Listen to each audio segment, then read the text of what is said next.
Hello friends, इस video में हम करने वाले हैं गाइस इम्पोर्टेंट डेरिवेशन का पार्ट 2। इस वीडियो में भी हम 3 डेरिवेशन करने वाले हैं। तो चलिए सबसे पहले फर्स्ट डेरिवेशन देख लेते हैं। तो गाइस फर्स्ट डेरिवेशन है हमारा, so that a moving circle will appearing to be an ellipse if it is seen from a frame which is at rest. यानी इसमें हमें क्या शो करना है, इसमें हमें ये शो करना है कि जब हम किसी रेस्ट फ्रेम से, जहाँ पर ये एस हमारा क्या है, रेस्ट फ्रेम है, यहाँ पर हमारा एक ऑब्जर्वर है। जब हम किसी रेस्ट फ्रेम से किसी वेलोसिटी के साथ मूव करते हुए फ्रेम में रखे हुए सर्कल को देखते हैं तो वो हमें इलिप्स की फॉर्म में दिखता है, यानी हल्का सा इस तरह से दिखता है इलिप्स की फॉर्म में। तो इसी को आज हम यहाँ पर प्रूव करेंगे। तो हमने यहाँ पर एक ऑब्जर्व फ्रेम एस मान लिया है जो कि इसमें है, रेस्ट कंडीशन में है, और एक फ्रेम हमने यहाँ पर एस डैश एज्यूम कर लिया है जो वी वेलोसिटी के साथ मूव कर रहा है, और वी वेलोसिटी के साथ मूव करने वाले ही फ्रेम में हमने एक सर्कल यहाँ पर ड्रॉ कर लिया है ओ।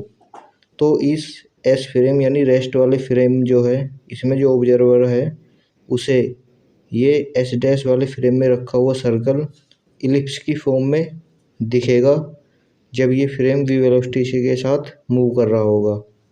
तो चलिए देखते हैं कि हमें क्या रिजल्ट मिलता है। तो सबसे पहले हम सर्कल की इक्वेशन लिख लेते हैं। तो भाई सबसे पहले क्या करेंगे, हम सबसे पहले अपनी सर्कल की इक्वेशन यहाँ पर लिख लेते हैं।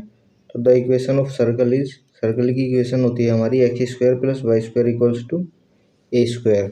अब क्या करेंगे गाइस, एक्स की वैल्यू, वाई की वैल्यू हम यूजिंग लॉरेंट ट्रांसफॉर्मेशन इक्वेशन इस इक्वेशन में रख देंगे, सर्कल की इक्वेशन में। तो चलिए देखते हैं वैल्यू रखने पर हमें क्या मिलेगा। अब गाइस हमने एक्स स्क्वायर की वैल्यू, यहाँ पर एक्स की वैल्यू हमने ये पुट कर दी है, कहाँ पर, ये एक्स की जगह पर लॉरेंस ट्रांसफॉर्मेशन इक्वेशन से। लॉरेंस ट्रांसफॉर्मेशन इक्वेशन हम प्रीवियस वीडियो में ड्राइव कर चुके हैं, आप जाकर वो वीडियो भी देख सकते हैं। इसी तरह से हम यहाँ पर y की वैल्यू पुट कर देंगे जो कि हमारी इक्वल होती है y डैश के, क्योंकि y डायरेक्शन में कोई भी मूवमेंट नहीं होता है, केवल x डायरेक्शन में मूवमेंट होता है। तो x के लिए हमारी ये वाली इक्वेशन ड्राइव होकर आती है। उसी तरह से ए स्क्वायर को हम ऐसे ही रहने देंगे। अब क्या करेंगे गाइज, अब हम इसका स्क्वायर ओपन कर लेंगे, ऊपर a प्लस बी का होल स्क्वायर, और नीचे का जब हम स्क्वायर करेंगे तो स्क्वायर से ही under the root cancel out हो जाएगा। फिर क्या करेंगे गाइस, हम इस टर्म की मल्टीप्लाई कर देंगे इधर ए के साथ, ए स्क्वायर के साथ में, एक ए स्क्वायर के साथ में मल्टीप्लाई करने पर हमें ये इक्वेशन यहाँ पर फाइनली मिल जाए। तो गाइस फाइनली हमारी इक्वेशन ये आ जाती है। अब क्या करेंगे गाइस, अब हम क्या करते हैं, इसमें ये तीनों टर्म, यानी ये तीनों टर्म हम इधर ले जाकर इसमें से माइनस कर देंगे। तो चलिए देखते हैं हमें क्या रिजल्ट मिलता है।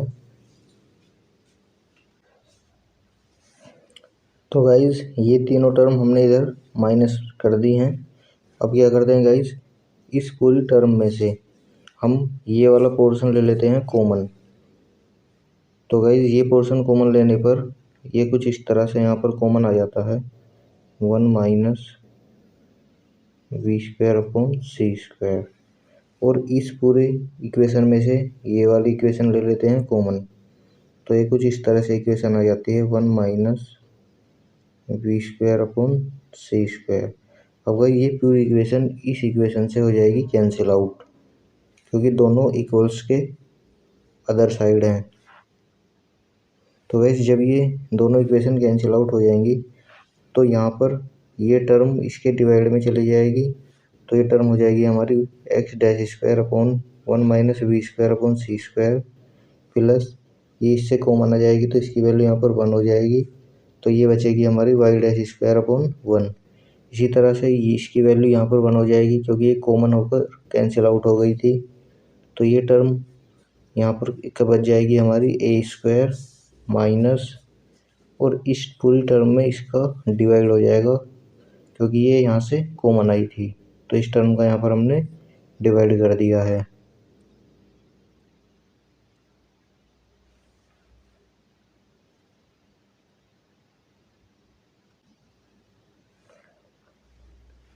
Now we know that let p square होता है हमारा 1 minus b square upon c square के इक्वल, और क्यू स्क्वायर होता है हमारा a square minus b square t dash square plus 2x dash v t dash upon 1 minus b square upon c square के equal.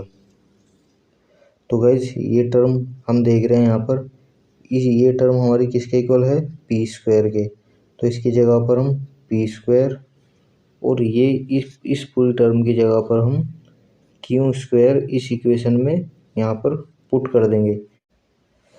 तो guys P की और Q की वैल्यू हम उस इक्वेशन में रखने पर हमें x dash square upon p square y dash square upon 1 equals to q square, हमें यहाँ पर ये इक्वेशन मिल गई है। तो गाइज अब हम क्या करेंगे, की स्क्वायर की मल्टीप्लाई इधर कर देंगे, क्योंकि हमें ये इलिप्स की फॉर्म में लानी है इक्वेशन। तो चलिए करते हैं। तो ये हमारा x dash square upon Q P square, क्योंकि यहाँ पर क्यू की मल्टीप्लाई हो चुकी है। उसी तरह से यहाँ पर क्यू स्क्वायर की मल्टीप्लाई हो जाएगी, तो ये हो जाएगा y dash square upon q square equals to, ये यहाँ पर मल्टीप्लाई हो गया तो यहाँ पर क्या बचेगा 1। तो ये इक्वेशन डिनोट करती है गाइस इलिप्स की इक्वेशन को, क्योंकि ये इलिप्स की इक्वेशन के इक्वल है। So this equation represent an equation of ellipse. So we can say that when we see an object which moves with velocity v in s dash frame looks like an ellipse, यानी जब हम किसी rest frame से किसी S dash frame में रखे circle को देखते हैं जो कि v वेलोसिटी के साथ मूव करता है, तो वो हमें एक इलिप्स की फॉर्म में दिखता है, क्योंकि यहाँ पर हमारी फाइनली इक्वेशन इलिप्स की फॉर्म में आई है जब हमने क्वांटिटीज़ को ट्रांसफ़र किया है एक फ्रेम से दूसरे फ्रेम में। यानी हमने रेस्ट फ्रेम से वी वेलोसिटी के साथ मूव करने वाले फ्रेम में हमने क्या किया है, क्वांटिटीज़ को ट्रांसफ़र किया है, तो हमें क्या मिली है, इलिप्स की इक्वेशन यहाँ पर मिली है। तो चलिए नेक्स्ट डेरिवेशन देखते हैं।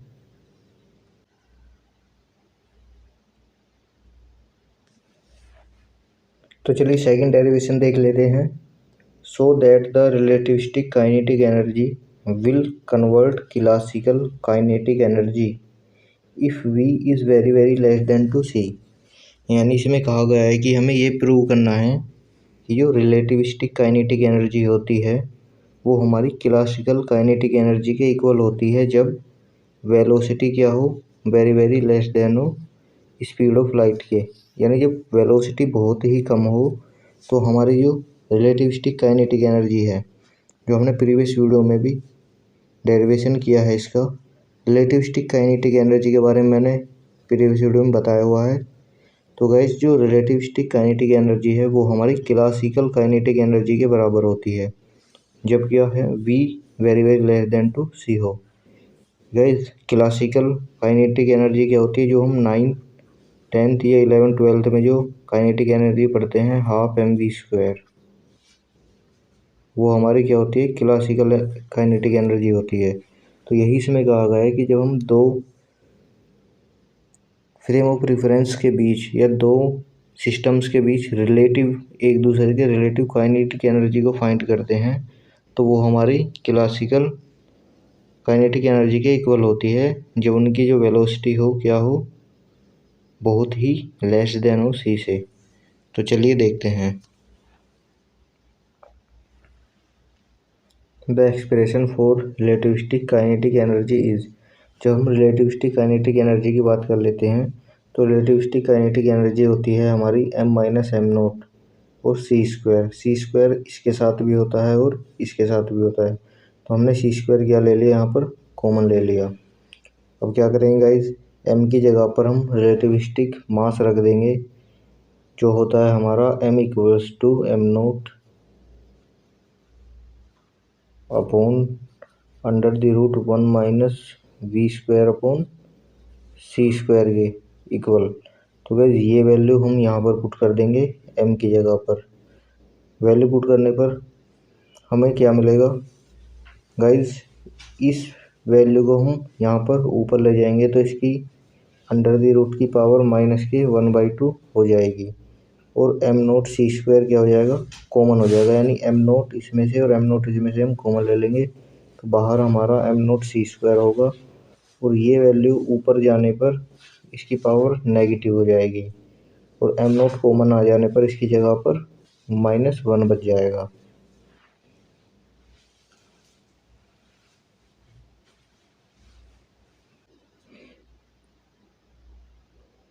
तो गाइज हमारी ये इक्वेशन हमें यहाँ पर मिल जाएगी।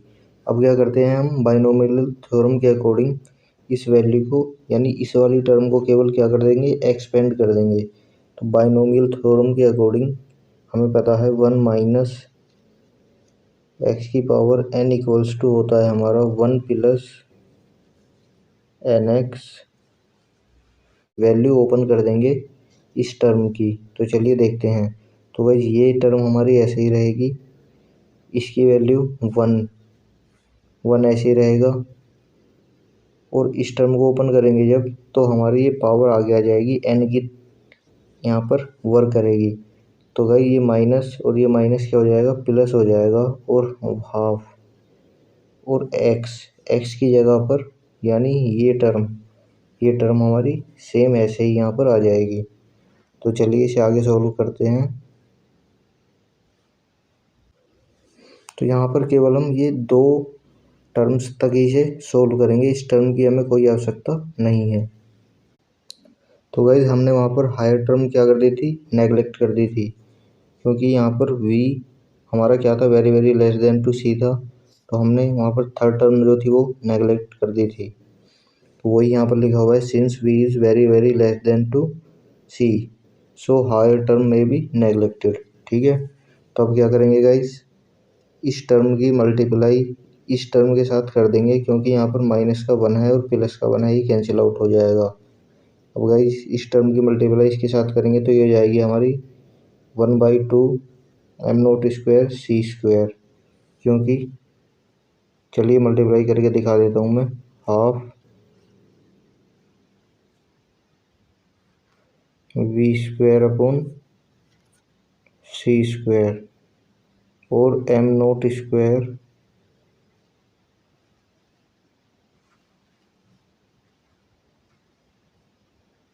सी स्क्वायर। तो वह सी स्क्वायर से यहाँ पर सी स्क्वायर कैंसिल आउट हो जाएगा, तो ये टर्म बचेगी हमारी यहाँ पर half m not v square. तो गाइज ये टर्म जो है ये हमारी क्लासिकल काइनेटिक एनर्जी का ही फॉर्मूला होता है। Classical energy equals to half m v square, यानी kinetic energy, classical kinetic energy. तो देयरफॉर तो गाइज ये इक्वेशन जो है ये हमें डिनोट कर रही है कि हमारी जो रिलेटिविस्टिक काइनेटिक एनर्जी है वो क्लासिकल काइनेटिक एनर्जी के ही इक्वल होती है, जब वेलोसिटी क्या होती है, very very less than to c होती है। Therefore if v is very less than to c then relativistic kinetic energy will convert into classical energy, यानी ये क्लासिकल एनर्जी के इक्वल होती है, इसमें कन्वर्ट हो सकती है। तो चलिए नेक्स्ट डेरिवेशन, थर्ड डेरिवेशन देखते हैं।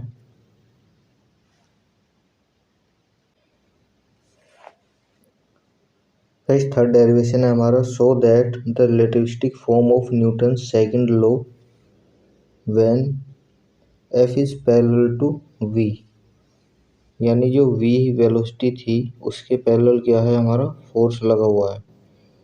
तो वो बताना है कि वो न्यूटन्स का सेकंड लॉ यहाँ पर प्रूव होता है या नहीं होता है। तो चलिए देखते हैं। यानी सेकंड लॉ मटेरियल का रखा हुआ है, उस पर फोर्स लगाया हमने F, तो वो कुछ भी वेलोसिटी के साथ मूव करेगा। मान लिया उसने ds डिस्प्लेसमेंट मूव किया v वेलोसिटी के साथ, ये हमने ds डिस्प्लेसमेंट यहाँ पर मान लिया है। तो यानी ये फोर्स जो है ये पैरेलल है इस v के तो ये हमारा सेकंड लॉ होगा या नहीं होगा, वही यहाँ पर ड्राइव करना है। तो चलिए देखते हैं। यानी जो न्यूटन्स का सेकंड लॉ है उसका डेरिवेशन यहाँ पर हमें करना है। तो चलिए न्यूटन का सेकंड लॉ का डेरिवेशन स्टार्ट करते हैं। ये डेरिवेशन है वो जो हमें यहाँ पर प्रूव करके लाना है।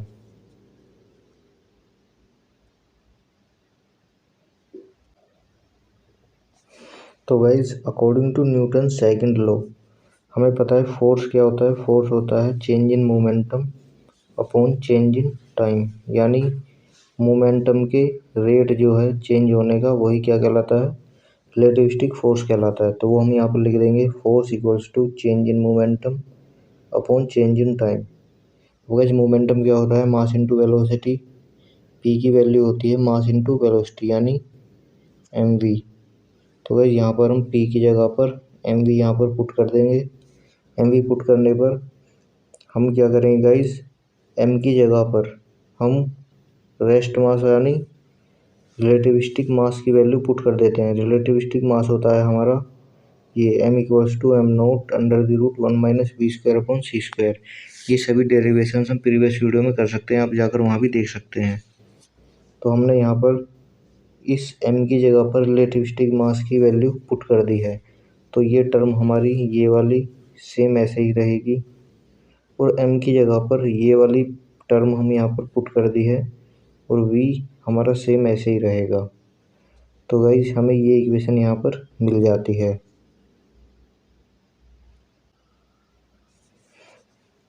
तो गाइस dy/dt का क्या मतलब है, डिफरेंशियल यानी इस अंदर वाली टर्म का डिफरेंशियल। तो इसे हम यहाँ पर इस तरह से दो पार्ट में डिवाइड कर लेते हैं। फर्स्ट हो जाता है हमारा v और सेकंड हो जाता है हमारा 1 upon under the root 1 - v² upon c²। तो गैस इसे दो टर्म में इस तरह से डिवाइड कर लेंगे कि ये टर्म हो जाएगी और एक ये टर्म हो जाएगी।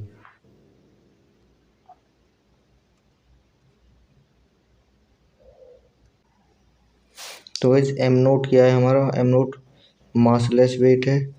तो ये तो गाइस कांस्टेंट होगी इसकी वैल्यू, तो ये हमने बाहर लिख लिया है। अब क्या करेंगे गाइस, हमारे पास दो टर्म बची हुई हैं। फर्स्ट अभी मैंने बताया आपको 1 upon under the root 1 - v² upon c² और सेकंड v। तो गाइस इस तरह से एक ये टर्म और एक ये पूरी टर्म, ये दो टर्म है, इनका हम डिफरेंशियल कर देंगे। तो गाइस सबसे पहले हम फर्स्ट टर्म को ऐसे ही रखेंगे।